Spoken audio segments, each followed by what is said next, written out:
오선숙. 그녀에게는 도무지 이해할 수 없는 남자가 셋 있다. 첫째는 남편.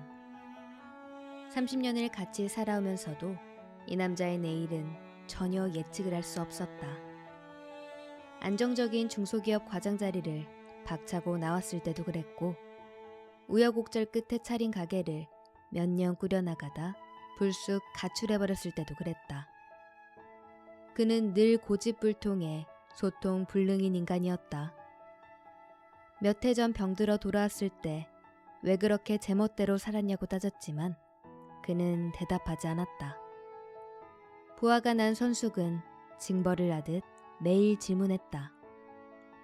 결국 대답하기 싫어서인지 그는 다시 집을 나갔다. 그녀는 답을 얻지 못했고 이제는 생사조차 알 수 없는 남편을 영영 이해할 수도 이해할 필요도 없게 되었다. 두 번째는 아들. 외아들의 홀로 키우느라 애지중지했건만 비는 못 속이는지 나이가 들수록 남편같이 이해할 수 없는 꼴을 보이기 시작했다. 아들이 대학을 졸업하고 대기업에 바로 취직했을 때만 해도 힘들게 키운 보람을 만끽할 수 있었다.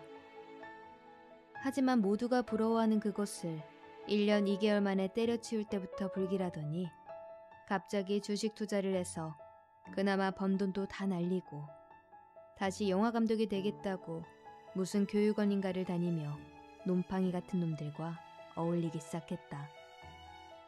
그러더니 빚까지 내서 독립영화란 걸 찍는 황당한 일을 벌이더니 독립은커녕 그게 중간에 엎어지고 나서는 한동안 우울증에 빠져 병원 신세까지 지게 되었다.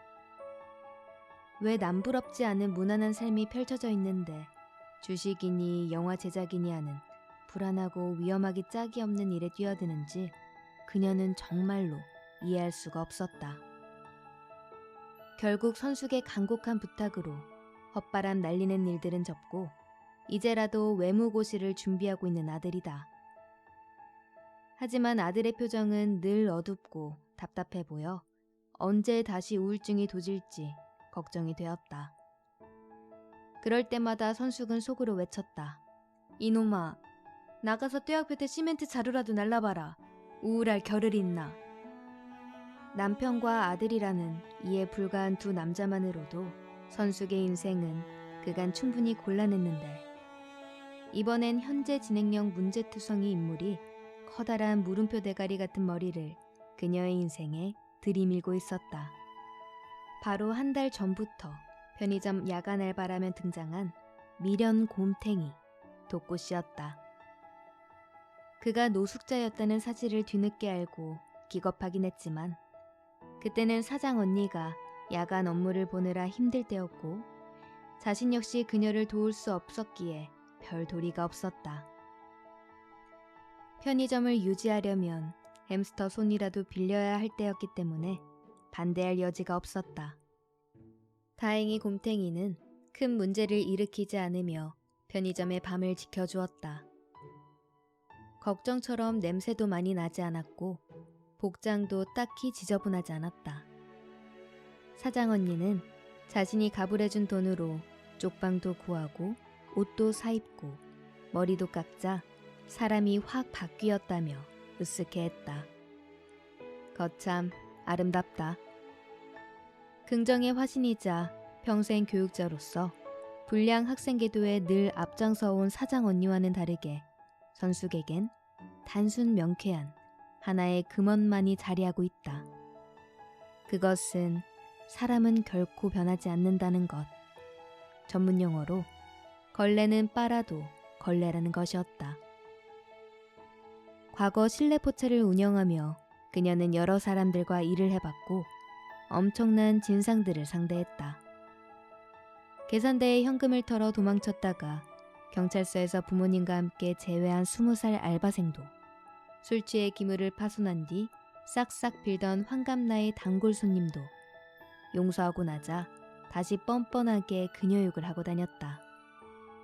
그래서 선숙은 사람들을 믿기보다는 개를 믿는 것을 택했다. 자신이 키우는 예삐와 까미야말로 그녀에게 충성했고 그녀만을 바라봐 주었다. 그래서 그녀는 노숙자 출신 곰탱이가 편의점에서 20알 밤을 새우며 의성마늘 햄과 쑥 음료를 아무리 먹어도 사람이 될 거라 믿지 않았다. 늘 반쯤 감긴 불량한 눈빛과 어슬렁거리듯 느린 행동거지에 손님이 와도 선숙이 와도 제 타이밍에 인사 한번 못하는 사회 부적응자가 쉽게 변할 거라곤 결코 생각하지 못했다. 그런데 다시 여기서도 이해 못할 일이 벌어진 것이다. 불과 일주일 만에 곰탱이는 사람이 되다 못해 아주 괜찮은 인간이 된 것이었다. 그는 사흘 만에 편의점 업무를 모두 숙지했고 다시 사흘이 지나자 행동거지가 빠르고 날래졌으며 손님은 물론 선숙에게도 눈이 마주치는 즉시 고개를 꾸벅하며 인사를 하는 것이 아닌가. 인사는커녕 눈 마주치는 것도 힘들어했던 그가 대체 어떻게 이리 빨리 사회에 적응하게 된 건지 선숙으로서는 알다가도 모를 일이었다. 독고 씨는 선숙에게 남편과 아들에 이어 이해 못할 세 번째 남자였지만 변하지 않는 실망을 주어 이해할 수 없게 만든 두 사람과 달리 이번엔 변신에 가까운 변화를 보여 이해할 수 없게 만든 경우였다. 진짜 사장 언니의 작은 도움만으로 이렇게 사람이 달라질 수 있는 것일까? 그렇다면 노숙자 독고 씨의 과거는 어땠기에 이렇게 빨리 사람 노릇을 하게 된 것일까? 절로 궁금해졌지만 사장 언니도 시연도 그의 과거를 알아내지 못했다.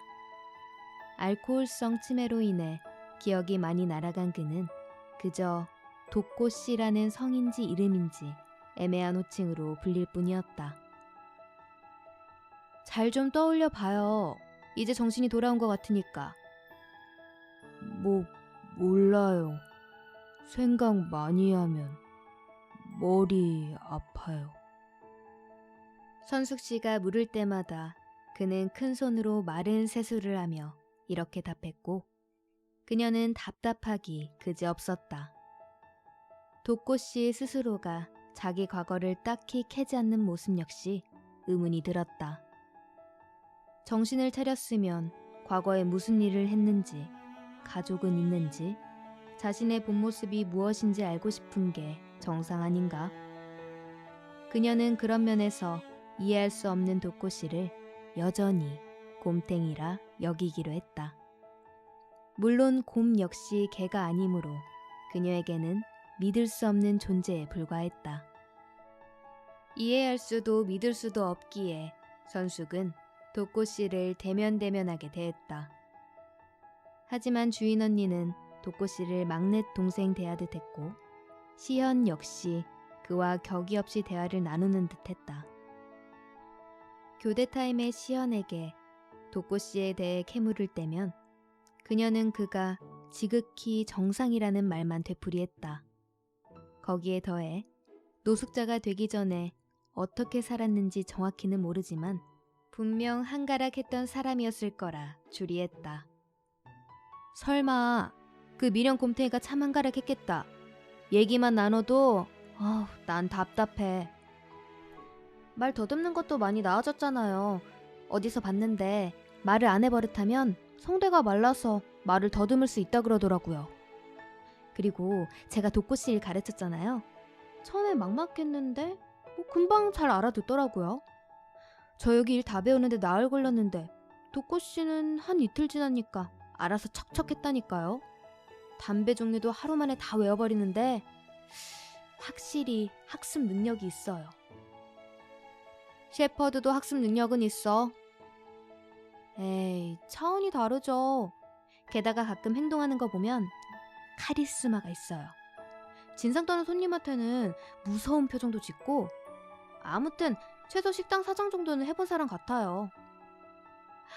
어디 조폭 말석에서 양아치 몇 데리고 있었겠지. 사실 진짜 그쪽 사람 아닌가도 생각해 봤었는데 그건 아닌 것 같아요. 범죄자 같은 느낌은 없더라고요. 그치? 교도소 대신 서울역에서 지낸 게 문제겠지.